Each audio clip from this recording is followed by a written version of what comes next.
시장과 종목에 대한 정확한 판단에 한 걸음 더 다가보는 마켓맨, 저는 신한투자증권 최진석입니다. 오늘도 두 가지 헤드라인과 함께 시장과 종목과 관련한 이야기 한번 풀어가 보도록 하겠습니다.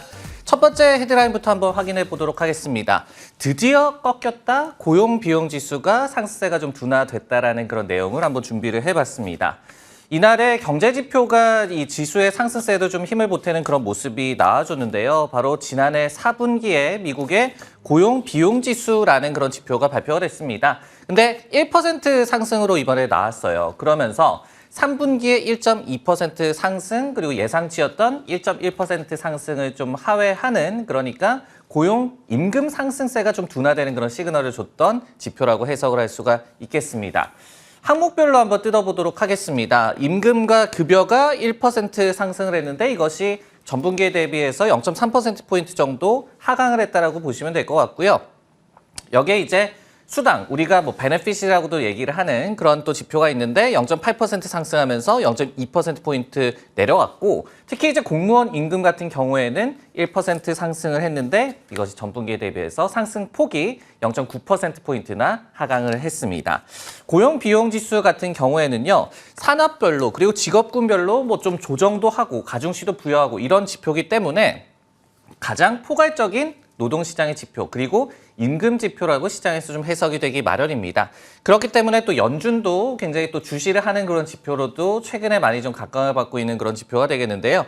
그러면서 이날 지표가 이렇게 나오면서 이번 주에 25베이시스 포인트 금리 인상과 그리고 3월 달에 한 번 정도 이제 추가 금리 인상을 단행한 이후에 인상을 좀 중단을 할 것이다. 그리고 연내에는 금리를 좀 인하를 할 수도 있지 않겠느냐라는 기대감을 또 자극하는 그런 지표라고 해석을 할 수가 있을 것 같습니다. 네, 그렇다면 왜 이 지표에 연준이 이토록 좀 주목을 할까? 그리고 그동안의 트렌드는 어땠느냐? 오늘의 퀘스천으로 한번 준비를 해봤습니다. 지금부터 한번 이야기 풀어가 보도록 하겠습니다. 앞서서 이제 말씀을 드렸듯이 효과적으로 노동시장의 상황을 좀 점검할 수 있는 지표라는 점이 연준이 주시하는 큰 이유입니다. 하지만은 다른 이유도 있는데요. 왜냐하면은 또 역사적으로 얘기를 하자면은 그만큼 타이트한 노동시장의 상황이 장기화되고 있기 때문에 연준이 이 지표를 좀 주시를 하면서 임금 상승세가 좀 꺾이는 그런 시그널을 포착하려고 노력을 하고 있다. 이렇게 좀 볼 수가 있겠는데요. 실제로 좀 트렌드를 살펴보자면요. 고용비용지수 ECI의 상승률은 지난 2012년부터 장기적으로 좀 오랜 기간을 좀 봤을 때는 평균적으로 한 0.7%를 하회하는 굉장히 좀 안정적인 임금 상승세를 보여왔습니다. 하지만은 지난 2021년 3분기부터는 1%대로 상승을 하더니 최근까지도 좀 높은 상승세가 이어져 왔기 때문에 연준도 좀 주시를 하고 있고 시장도 임금 상승세가 조금은 꺾이기를 바라고 있는 그런 상황입니다. 여기에 더해서 작년 11월 달에 제롬 파월 연준 의장의 연설 중에서도 이런 얘기를 많이 전했죠. 주택 가격을 제외한 핵심 서비스의 인플레이션이 좀 이 전체 인플레이션을 야기하는 그런 비중이 크다라고 좀 강조를 했는데요. 여기에서 주택 제외 핵심 서비스 내에서 최대 인플레이션을 야기하는 요인이 바로 임금이다라는 그런 언급을 한 바도 있었습니다. 그렇기 때문에 연준도 주시하고 있고 우리도 이제는 이 지표를 좀 중요하게 생각할 이유가 여기에 있다라고 좀 말씀을 드릴 수가 있을 것 같습니다. 근데 이날 지표가 발표되기는 했지만요. 전년 대비로 좀 봤을 때는 여전히 이 지표가 5.1% 상승세를 기록을 하면서 좀 높은 그런 상승 트렌드는 유지를 하고 있는 상황입니다. 그래도 이제 FOMC 개막과 맞물린 지표가 나왔기 때문에 환호할 만했다라고 보여지고요. 일단은 지금 FOMC와 관련해서 25bp 금리 인상은 기정사실화됐다. 다만 이제 좀 매파적인 발언이 나올 수가 있다는 경계감이 나오고 있기 때문에 이날의 지표를 또 연준이 어떻게 해석을 하고 어떤 발언을 내놓을지 지켜보는 것도 관전 포인트가 될 것 같습니다. 네, 시장과 관련한 이야기 이 정도로 좀 마무리를 하고요. 이번엔 종목과 관련한 헤드라인 확인해 보도록 하겠습니다. 페이팔도 감원을 한다라고 하네요. 비용 절감을 위해서 7% 인력을 감축하겠다는 발표를 했다는 내용 한번 살펴보도록 하겠습니다.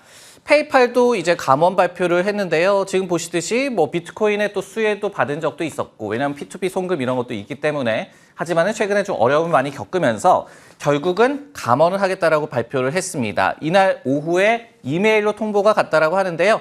직원들의 약 한 2,000명 정도, 전체 7% 정도에 해당하는 인력을 감축하겠다라고 페이팔 측에서 발표를 했습니다. 댄 슐만 CEO가 이번 이메일을 통해서 비용 구조 개선에 자신들이 상당한 진전이 있었다라고 얘기를 했습니다. 하지만은 관련된 노력을 계속해야 한다라고 얘기를 하면서 감원의 배경을 언급을 했습니다. 다만 또 이제 대변인은 올해 전략적인 고용은 또 지속하겠다라는 계획을 발표를 했거든요. 그러니까 필요한 인력은 꼭 또 보충을 하겠다라는 그런 보관으로 해석을 하시면 될 것 같습니다. 저희가 뭐 많이들 알고 있듯이 페이팔 같은 경우에는 대표적인 코로나19 팬데믹의 수혜주였죠. 저희가 온라인 쇼핑도 워낙 많이 하고 그런 결제가 많이 나왔었기 그렇기 때문이었습니다. 그런데 그 이후에 성장세가 급격하게 좀 둔화가 되면서 이제는 경영진이 비용 절감의 중요성을 여러 차례 좀 강조를 하고 있습니다.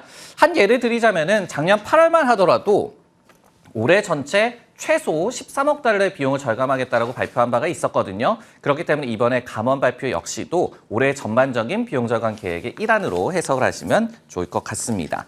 네, 그렇다면 이 이슈에 대해서 어떤 점을 좀 주안점을 두고 봐야 하는지 한번 큐를 한번 확인해 보도록 하겠습니다. 또 IT 업계 감원이 좀 나왔는데 어떻게 좀 바라봐야 할까? 이 부분에 대해서 한번 탐구를 해봤는데요.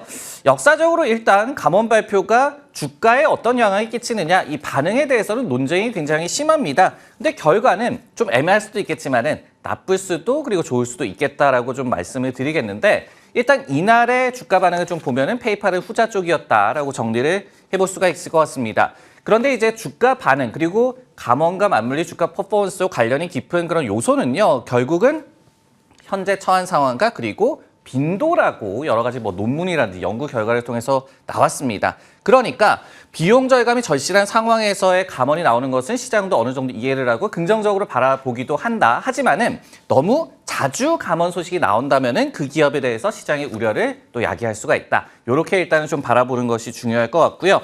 이렇게 페이팔도 이 감원을 발표를 했는데 올해 페이팔을 제외하더라도 이미 IT 업계에서 무려 6만 5천 명 정도의 감원이 좀 이루어지고 있습니다. 이런 부분들 업계와 관련해서도 계속해서 트래킹하는 것이 중요하겠고요.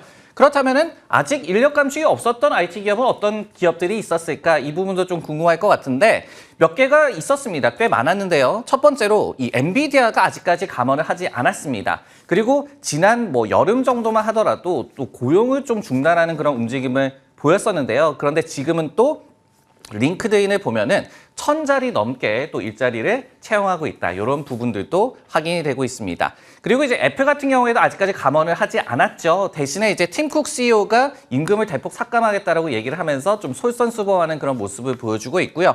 그 외에도 뭐 블록이라든지 브로드컴, AMD, 팔로알토, 크라우드 스트라이크 등의 IT 기업들은 아직까지는 감원을 하지 않은 빅테크 기업으로 저희가 해석을 할 수가 있을 것 같습니다. 네, 마켓맨 오늘 준비한 내용은 여기까지고요. 저는 내일 다시 돌아오도록 하겠습니다.